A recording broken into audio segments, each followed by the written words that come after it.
guys, welcome back to another episode of my Greek Pantheon series. Today we will be covering Agamemnon. We did an earlier episode on Iphigenia.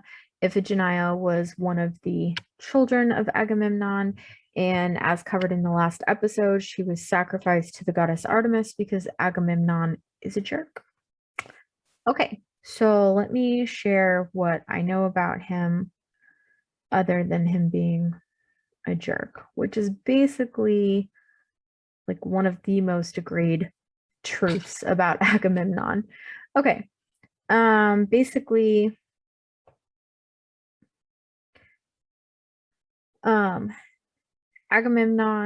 was the king of Messenia, and he became the leader of the Greek army in the Trojan War to get Helen back.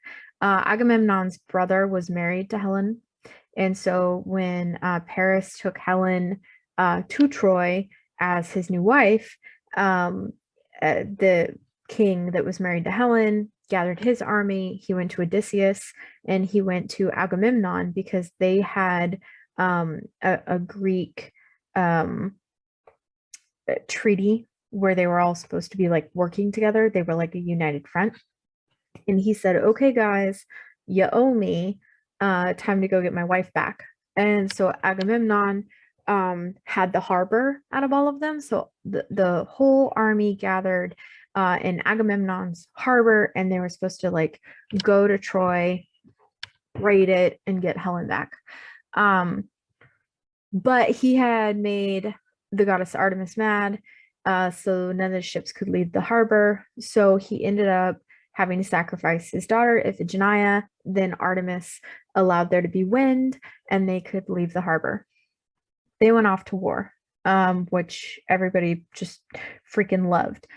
He was considered to be like really selfish and prideful, and he made one of his prize warriors angry during the Trojan War, which led people being literary voices such as the Iliad, the Odyssey, and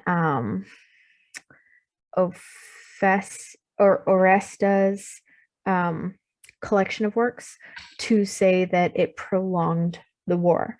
I think it's important to say that Agamemnon, for all intents and purposes, is considered to be a fictional character.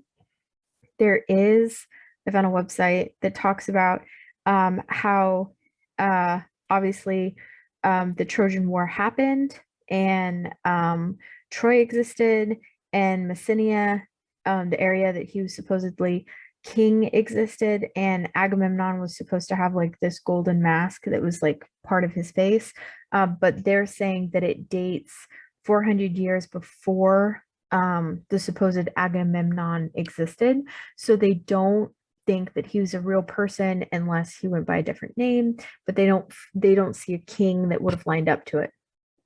So throwing that out there, that Agamemnon is supposedly fictitious because scientists and historians have not found a candidate that would have been like Agamemnon.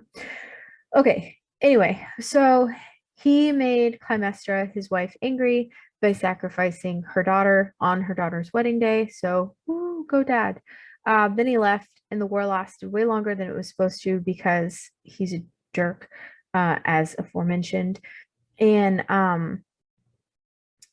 he did finally make it back, but at that point, Clytemnestra had completely fallen out of love with him, which we can discuss in another episode, and she had taken a lover.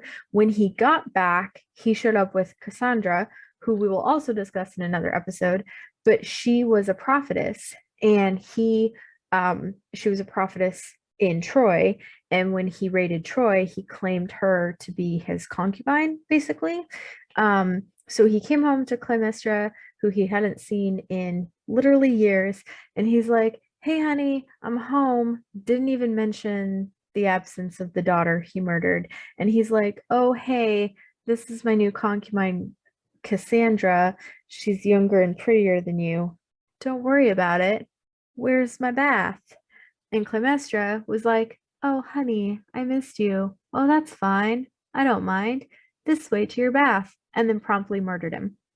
Now, there are three versions. She murdered him, she had servants murder him, or she had her lover murder him. Or fourth version, her and her lover murdered him together. But the importance of the bath is that he was unarmed. So he had no weapons and they just slaughtered him, which I don't mind so much. And then they told Cassandra, get lost because we don't want to kill you, but we don't want you here either.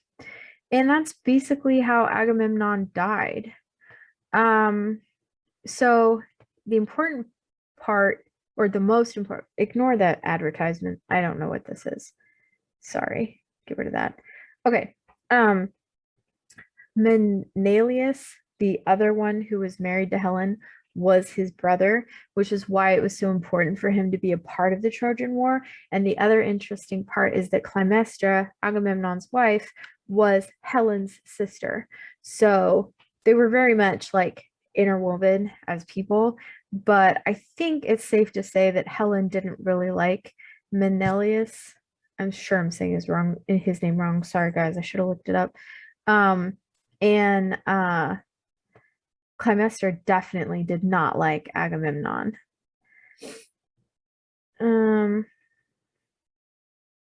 Yeah, so he's most popular or most known for Iphigenia's sacrifice, the Trojan War, and being a creep. Also, his parentage is supposed to be important.